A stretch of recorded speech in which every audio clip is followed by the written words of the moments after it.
हमारे ग्रुप हंग की पहली परफॉर्मेंस थी और जो मेरे स्टूडेंट हैं वो डिफरेंट इंडस्ट्रीज से आते हैं और उन्होंने सब ने मिलकर यहाँ पे डांस परफॉर्मेंस की है। I myself come from a corporate sector. मैंने फुल टाइम जॉब छोड़ी है और मैं यहाँ पे आई हूँ और आई थिंक कि अब मैं लोगों को इंस्पायर कर रही हूँ कि वो लोग भी उनका दिल करता है आने का, बट क्योंकि सबके घरों पे कुछ ना कुछ मजबूरियाँ होती हैं, कुछ मसले होते हैं, तो आप पूरी तरीके से नहीं छोड़ सकते। और कभी कभी ऐसा भी होता है कि आपके दो प्यार होते हैं, तो डांस भी होता है या कोई और भी पैशन होता है। तो मेरी जो स्टूडेंट है रिचा, वो एक आर्किटेक्ट हैं और किस्सा जो हैं वो एक मार्केटियर हैं और वो पढ़ाती भी हैं। तो उसके साथ मैनेज करके वो डांस को लेकर चल रहे थे। बहुत अमेजिंग परफॉर्मेंस दी है। Even though full time job करते हैं पर यहाँ पे भी पूरी मेहनत करके पूरा टाइम दे रहे थे।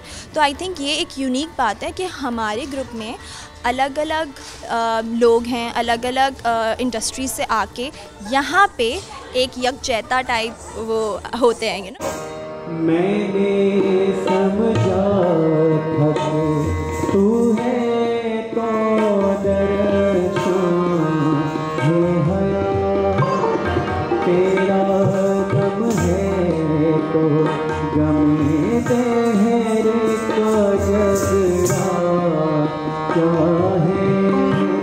ये मेरी पहली परफॉर्मेंस थी ऑन स्टेज। कॉर्पोरेट से यहाँ तक आने में मुझे ऑब्वियसली टाइम का इशू होता था कि 9 to 5 जॉब पे भी देना है। आफ्टर ऑफिस आवर्स मुझे मना करना पड़ता था, सॉरी मैं नहीं काम कर सकती, मुझे अब कथक सीखने जाना है। तो थोड़ी से नाराज़गियाँ होती थी, लेकिन फिर उनको भी मैंने टैकल किया। वहाँ भी मैंने एक्सप्लेन करने की कोशिश की है कि why is this so important for me. और आई ओ माई ऑर्गेनाइजेशन के उन्होंने मुझे इतना लेवरेज दिया कि मुझे अगर सीखना है, मेरी परफॉर्मेंस है, मुझे लीव्स दे दी उन्होंने, तो मेरे ख्याल से मुझे इतनी मुश्किल नहीं आई। मैंने शीमा जी से 3 साल पहले सीखना शुरू किया था और बस ये था कि ये एक शौक़ उस वक्त था जिसको मैंने सोचा कि इसको मुझे आगे लेके चलना चाहिए। 9 to 5 मैं ऑफ़िस में होती थी, 5:30 से 6:30 7:30 तक मैं शीमा जी के पास होती थी। वहाँ से फिर मैं टाबिथा और सर आसिफ, वो भी शीमा जी के ही शागिर्द हैं, उनके पास मैं गई मज़ीद सीखने के लिए। वीकेंड्स पे मैंने सीखना शुरू किया, स्किल्स को पॉलिश करना शुरू किया और अब मुझे लगता है कि शायद वक्त है कि मैं मे बी कम्प्लीटली ट्रांजिशन कर जाऊँ यहाँ पे। और मुझे ऐसा लगता है कि डांस रक्स जो है वो भी एक कम्युनिकेट और मेडिटेट करने का तरीका है। आपको बहुत ग्राउंडेड रखता है, आपको नेचर से जोड़ के रखता है। और जब आप नेचर से जुड़े हुए होते हैं तो आप अपने घर में भी अच्छा परफॉर्म करते हैं, आप अपनी जॉब पे भी अच्छा परफॉर्म करते हैं और फिर आप स्टेज पे भी अच्छा परफॉर्म करते हैं।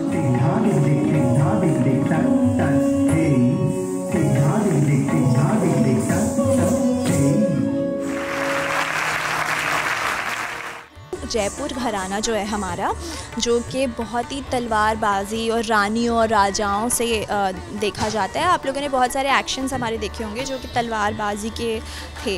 तो हमारे यहाँ पे बहुत कम ऐसा घराना दिखता है, ऐसा स्टाइल दिखता है। तो हम लोगों को हमारी इंस्पिरेशन यही थी मुग़ल, और इसीलिए आपने सेटअप भी देखा होगा, थोड़ा सा हमने उस तरीके से बनाने की कोशिश की। हमारे कपड़े थोड़े से उस तरीके के थे। तो यह हमारी ये इंस्पिरेशन थी। और हमारे जो गुरु हैं, हमारे आसिफ भाई जो हमें टीच करते हैं, वो हमें यही बोलते हैं कि हमें रिस्ट्रिक्ट नहीं करना चाहिए अपने आप को। इसलिए हमारे हर तराने में, हर पीस में अलग अलग स्टाइल थे।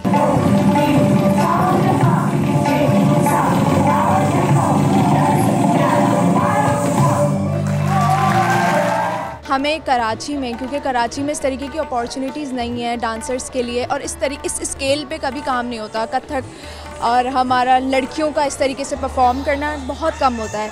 तो हमारा पहला तो ये था कि हम इस तरीके का कल्चर कराची में लेकर आएँ, पाकिस्तान में लेकर आएँ, जहाँ पर ज़्यादा से ज़्यादा लोग डांस और रक्स को इंजॉय करें। बाकी महकती जो धुन है उसका मतलब, क्योंकि हमारी फ़र्स्ट परफॉर्मेंस थी, हमें लोगों के दिलों को अटैक करना है तो हमें बस ये था कि महकती धुन, जिस तरीके का आपने सुना पीसेस वगैरह, बिल्कुल वो दिल पे जाके लगते हैं।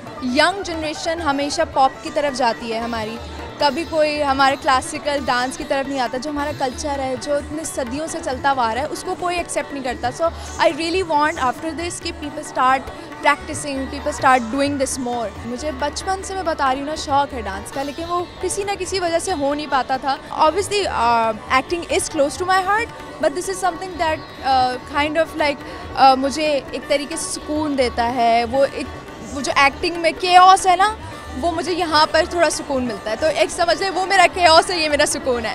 तो मैं डांस के लिए, सुकून के लिए डांस में आती हूँ।